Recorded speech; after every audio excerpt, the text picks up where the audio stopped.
Hello and welcome to the Weekend Review by the Voiro podcast, episode 7, where we review all the goings on in the world of media, monetization, streaming, advertising, and the internet at large. I'm Anand, and with me, as always, is Kavita Shenoy, founder and CEO of Voiro.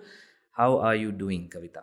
Excellent. We both took a day off yesterday, and I'm pretty sure that it feels more like a Monday morning rather than a Friday morning. How was your day off yesterday? Very well, very well. Spent some time with family and had a lot of fun. Nice. Bangalore on a weekday, when you can take the day off, is always nice to stay away from Very true. traffic. Very true. I know that you've been obsessing over a bunch of activity in the creator economy. Yeah. So what's been on your mind? So it started off with ShareChat getting investment again. They raised about $300 million from Alphabet, Times, and Temasek. And now they are valued at, wait for it, $5 billion. It's interesting to note that there's such a lot of VC interest in the creator economy. And I know that I know what you liked on LinkedIn, that whole creator economy cartograph by Shapiro. Shapiro, that's his name. What is his full name? Evan Shapiro. It's interesting. It's also very confusing how companies can be leaning towards a creator economy. It can be leaning towards being a tech company and so on and so forth. But this whole creator economy is kind of turning communication on its head. And I think that's what's getting VC interest, kind of piquing their interest a little bit, or not a little bit, a lot. And with ShareChat leading the gains in India, there's another very interesting article I came across by the CapTable. And they were talking about how VC interest in this entire space is really hotting up across a whole bunch of other VCs in other short video services and other sorts of creator economy apps. Interesting to note is that in May 2020, there was this big ban on TikTok. And that was when I think you and I were just about getting used to understanding what TikTok was all about. And then there was this big hoo-ha and TikTok was just taken off the airs, literally. And I remember my children trying to do some TikTok videos, and we were not entirely clear whether this was good for them, bad for them. But, the rug was pulled out from under our feet, thankfully, in a good way, so we didn't have to deal with it. But that entire ban led to a whole bunch of players building out a short video service app literally overnight. So to put it into some numbers, and some of these services I didn't know it existed. There was a company called Likey. They had 7.9% of the total internet audience of India, and they had 30 million MAUs. That's a little ridiculous. Do you even hear of this? I plead the fifth. Because if I admit that I had not heard of them, people are going to wonder if I've been living under a rock. After TikTok. TikTok at the time, at its height, was at 41.5% of the total share of the internet audience in India. 41.5%. And their MAUs were 159.8 million. That is nuts. And you cut to April 2022, ShareChat, Daily Hunt, and Times MX spawned their own short video service babies. ShareChat has Moj, Times MX had Takatak, Daily Hunt has Josh, and Takatak and Moj were combined. ShareChat bought it, and that's moved ShareChat from 3.6% of the total internet audience up to 23.2%. It is still nowhere close to 41.5% of TikTok's audiences. So there's a big void, clearly, right? And there are a lot of other people who are coming in, like Chingari, and there's Josh that's doing stuff. And Daily Hunt is also launched in the Middle East, and they're trying to do a whole bunch of stuff there with all the publishers and news publishers over there. So I'm sure they'll try and get more audiences and newer audiences. But in general, in India, the void that was left behind by TikTok has still not been completely covered. Not even in this fragmented. No, it hasn't. So I'm wondering, where did they all go? Did they all just drop off? Do they still have this app secretly? I don't know what's going on. I have no idea. I was reading Peter Kafka's newsletter on Vox, and it took me back to my favorite quote, which I know I've shared a couple of times before, which is, in the early days of Web 2 and in the movie Social Network, when Eduardo Saverin walks up to Mark Zuckerberg, and he says we need to monetize the platform. Mark Zuckerberg or Jesse Eisenberg famously says, "We don't know what it is just yet. We don't know what it is." And this guy's like, "What do you mean? We have to monetize it. We have to make money off the platform."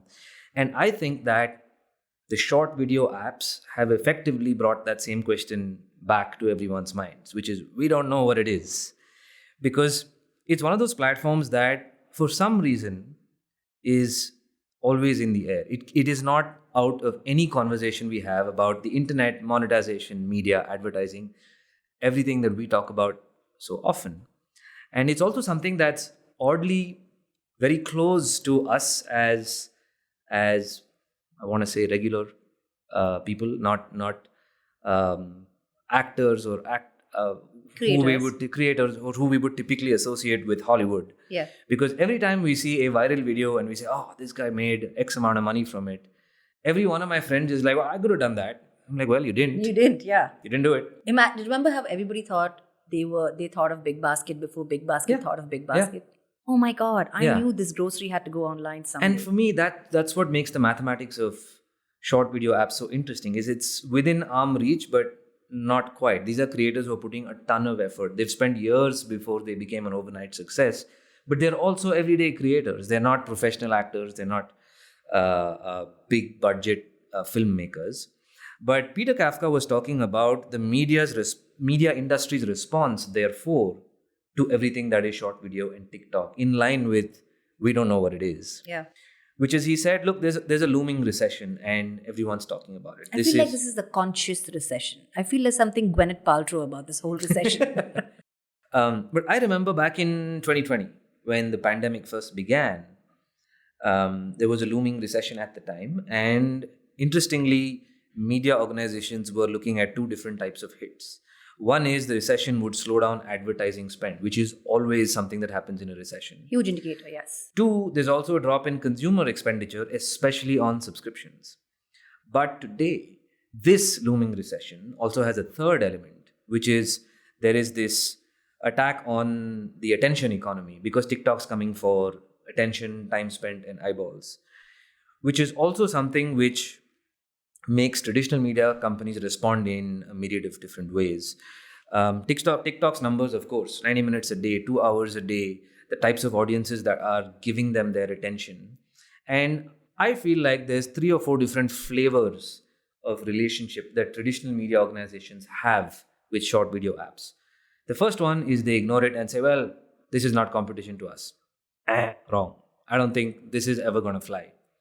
Two is there are media organizations who look at it as some form of competition, but it really depends on what kind of a media organization you are. If you're a traditional television company, your time spent metric is very different from the kind of time spent that TikTok is reporting. And so it's fundamentally still competition for the same pool of attention, but your traditional metrics don't hold because it's not apples to apples. And so while it drains time spent, it's competition that has to be viewed very differently. Michael Nathanson was interviewed last week and he was asked point blank to name a single media company that's doing something about TikTok. And he said, nobody. Nobody's doing something concrete. There are a few people who acknowledge it. There are many who don't. It took him back to, I think, 2006 when there was an SNL video that went viral on YouTube and NBC threatened to sue YouTube. And so that was their reaction. Today, that's not happening. But in Peter Kafka's opinion, this is still a submerged iceberg because the mathematics of it are so different. And he puts it very beautifully. He says, the thing about TikTok, which traditional media never had, is your next dopamine hit is just a swipe away. Yeah. That is a paradigm shift from any form of media. It doesn't matter how great your content library is. It doesn't matter if you have filler content. It doesn't matter if you have rights to Friends for the next 20 years. You don't have the mathematics of this. The third way in which media companies look at short video platforms is it might be competition in several ways, but the most important element is that it is competition for advertiser budgets. And that makes a lot of sense because I remember during the last IPL, when Dream11 paid, I want to say $150,000 or $200,000 to Kabi Lami, who's a TikTok influencer, for a 30-second spot. All he did was wear a Dream11 t-shirt. And so that for me is closer to the kind of competition that everyone should be viewing this as. And the last one is, of course, some media companies are really embracing it. They're putting some of their clips on TikTok, on Moj, on Josh, on Takatak. But I think a lot of them are trying to figure out what it can do for them. Because if the mathematics are so different, then the ROI is also going to be different. It might create awareness. You might become a friend to creators, which we know some media organizations in Southeast Asia are doing. But I think the ultimate hat tip is from new age media organizations who are copying technology and formats. Netflix is doing it. They have, I think it's called quick bites or short laughs or something like that. YouTube has shorts, Instagram has reels. Everyone's trying to say, okay, that's the ultimate hat tip, is I'm going to try and incorporate your format into my platform. Reed Hastings, who's always been known for portending or sort of forecasting where the industry is going, 2 years ago when he was asked what keeps you up at night, he said TikTok. He did it. And see, he's one of those people who 10 years ago said, I need to compete with your ability to go out for the evening. So I think the beauty of this platform and the fact that it's such a paradigm shift is that it is giving everyone the ability to ask new questions that have never been asked before. Because this question of who is whose competitor, who is whose friend, who is whose foe is now something that can change every single day. Very true. Very, very true. And this concept of knowing who's your competition is very, very important, especially since the pool for advertising is really limited. And this is something that, even as startups, we were discussing this really long time ago about generating revenue and how that's a double-edged sword while you're going to raise money. Because the minute you hit payday, right, and you start getting money, you're only subject to a multiplier of that income that you're getting. Versus we don't know what it is yet. When you don't know what it is yet, sky's the limit in terms of how much you can monetize. And that's, I think, one of the things that even Netflix is facing right now with the tumble that it's currently going through on the stock market as well, because they were so staunchly for just subscription revenue. After a point, unless you diversify, there is going to be that question: what next? How many people can afford to pay for you, or how many kinds of pricing metrics and pricing strategies can you have? And so now they are kind of bending towards the advertising space, and there are rumors out, and this superbly unfounded rumor that they wanted to buy Roku, and nobody's qualifying it, obviously.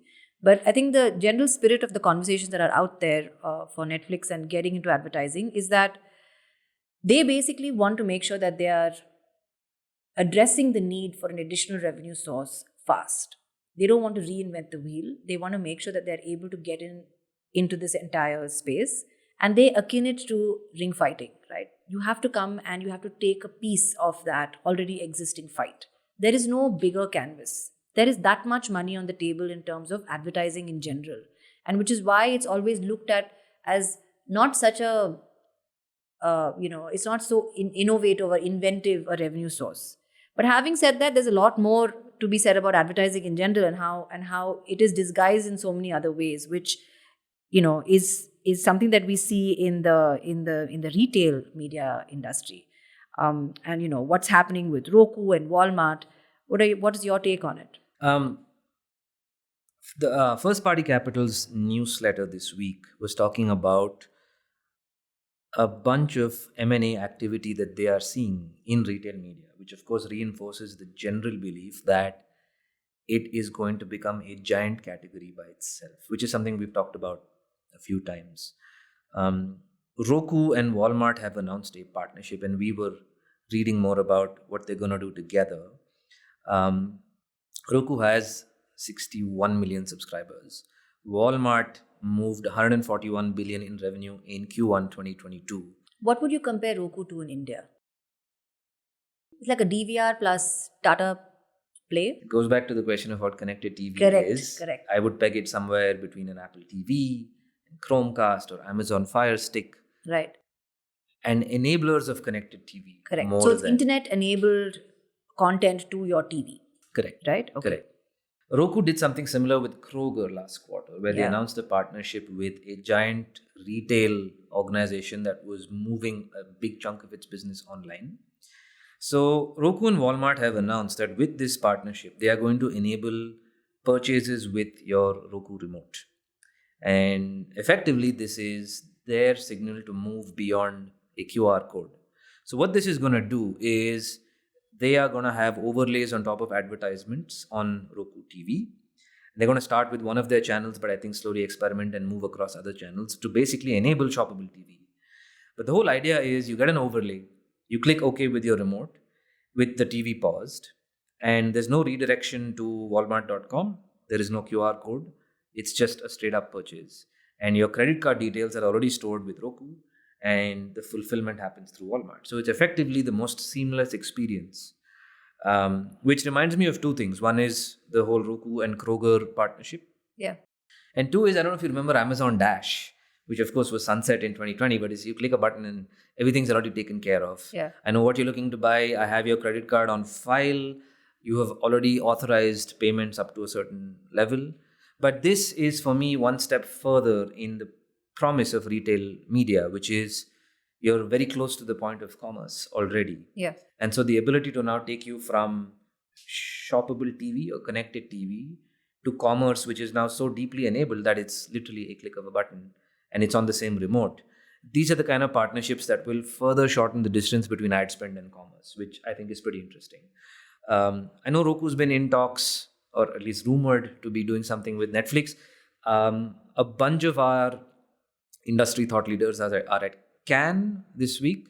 And Or is it Cannes? Cannes. My Indian accent will take Depends me on down if you're a certain French or route. no, apparently. But a lot of rumors point to Google really, really working closely with Netflix or being seen at lunches and dinners with Netflix at Cannes. Apparently, Apple has a space there and they are notoriously incognito. They have like this black door with ASA written on it, and it's What's the busiest. ASA? I don't know. I think it's Apple Advertising Services from Apple. I have no idea. It says ASA on the door, and it's apparently the buzziest place, but there is no real hoo-ha happening over there. They don't have a yacht or an island or whatever else. But I think we should go to Cannes next year. What do you say? I'd love to. Yeah. But retail media, I think, is continuing to show us its promise. There's also a lot of M&A activity. There's a company called Acon I, which was acquired for about $50 million. And the announcement was made last week.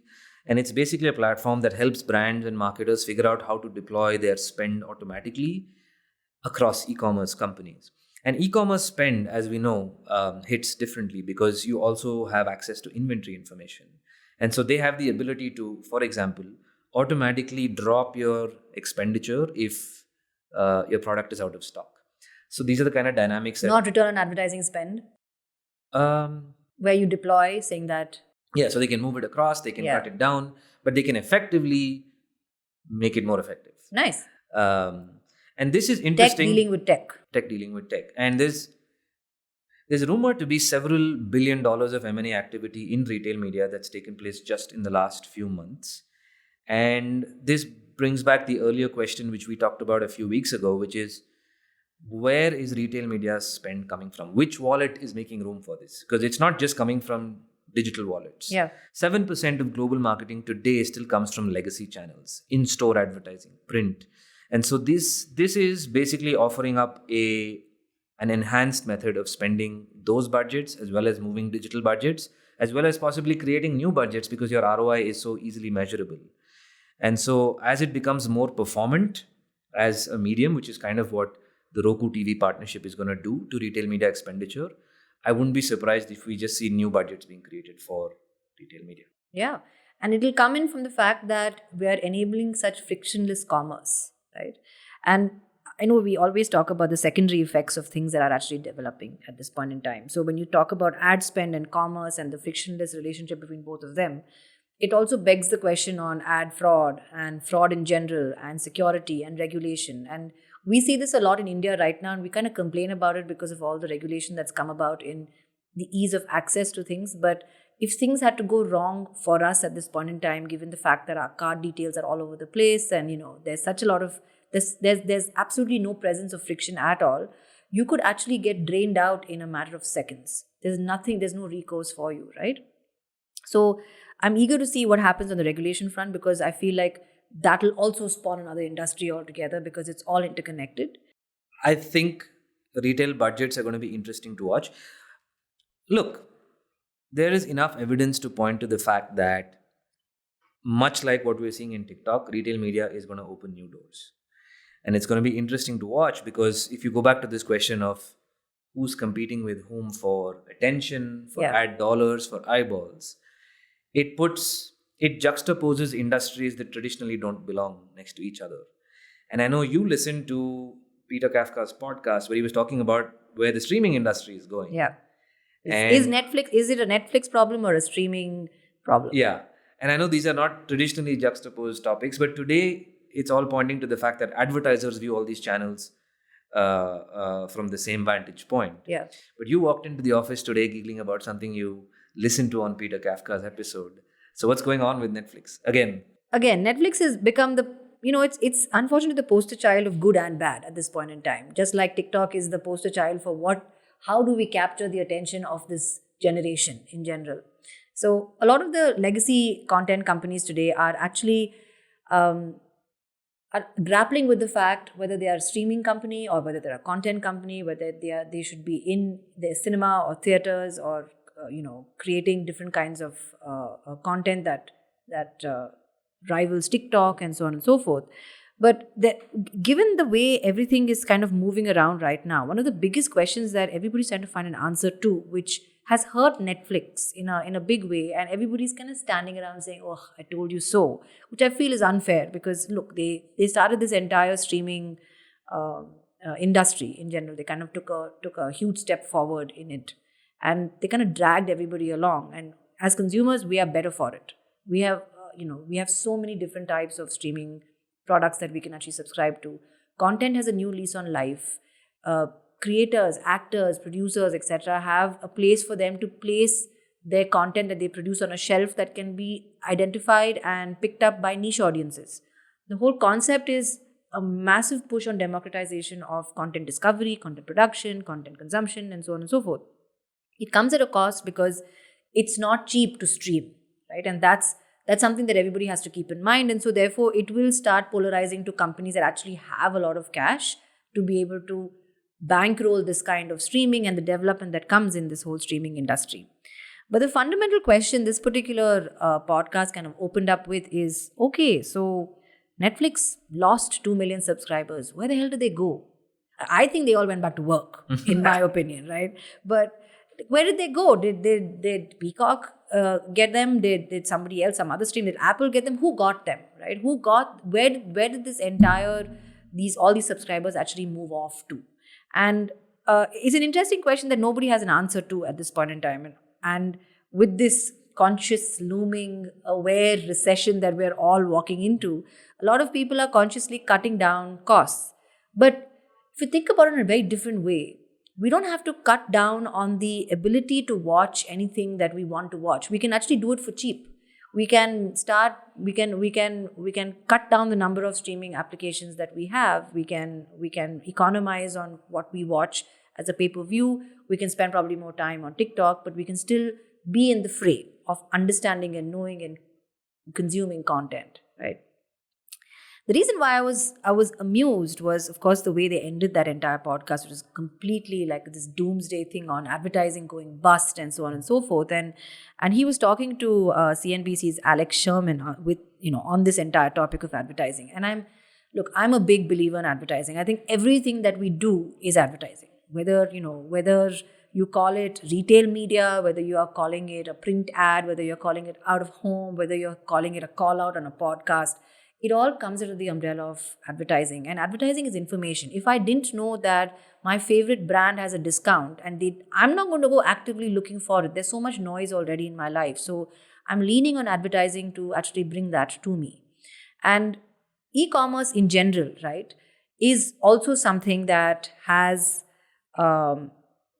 leaned on advertising in a big way. We call it, like a lot of our customers call it 1P advertising and 3P advertising, and I'm sure the rest of the retail industry also calls it that. But it's advertising at the end of the day. And it's, while you're talking about it being capped, you also spoke about the fact that it's kind of taking money from other traditional sources as well. We are also, the ease of doing business has increased. So that means we're going to have a lot more product and services, which means that I need to know a lot more about where I can find these product and services. So there's a lot happening around here. And while advertising is still considered a bad word in business today because it seems like it's an easy way out, I think the difficult part, and that's where I'm looking to companies like Netflix, Walmart, and Amazon, and Apple, etc., to redefine what is advertising, right? Like it doesn't have to be a banner ad slapped on to just get my attention out of the Make it cool. make it cool, make it intrinsic, make it implicit. Everybody loves a good salesman, right? I love a good ad, so do you. And today, in the last week, what we have seen with the kind of tweets and the coverage that we saw in Cannes, that creativity is definitely being complimented, it's being awarded. And as human beings, we love stories. I don't want to only know something that is, that's going to give me some kind of empirical jump. I want to know how it made me feel. That's the only reason why I choose one brand over the other. How I feel when I wear it, or associate with it, and so on and so forth. So advertising is not dead. It's definitely a lucrative industry. And Peter Kafka kind of wraps up that episode saying, while it's all doomsday about a whole bunch of stuff, a lot of these industries are bankrolled on advertising. E-commerce, travel, like Marriott has come up with their own network, yes, right? We want to be spoken to as consumers. We just want to be spoken to in the right tone, manner, and don't irritate me by giving me stuff I don't want. And that's the beauty of the platform. And that's where I feel publishers and platform owners alike have to really put their minds together to understand what is it that we can do to be able to get across product and service messages to our consumers and still keep them happy. Yeah, I think that's a beautiful narrative, because that's kind of what the internet is going to evolve into. Everything from Web 2 to Web 3 to the evolution that we're seeing is kind of going back to this question of who's who and what is what. Because consumers now have power, which means the more delicate this relationship is, or the more care with which advertisers approach this relationship and not abuse their right to stand in front of someone and pass their message along, I think that will determine who evolves, who lasts, who survives. So consumers have power, consumers have the ability to spend, the ability to block. Advertisers have the power to sort of arm twist you and overpower that and stand in front of your face. But ultimately, the most respectful relationship will last. Yeah. Nobody wants to be interrupted 100 times with the same ad. People love being told a good story. And I'm hoping that Netflix and Apple and the new age tech companies, as well as media companies who are reinventing themselves, can make advertising cool again by bringing back good old storytelling and honoring or respecting that relationship, because the economics of advertising are watertight to me. They hold. Yeah. They hold. They fund the internet. They're going to keep our experiences running for us. And so as long as everyone works with respect for each other and for every other participant and makes it a level playing field, I think that's a beautiful narrative right there. Excellent. So that brings us to the end of today's podcast. And thank you everybody who are listening to us right now, and have a lovely weekend. Thank you, Anand. Bye.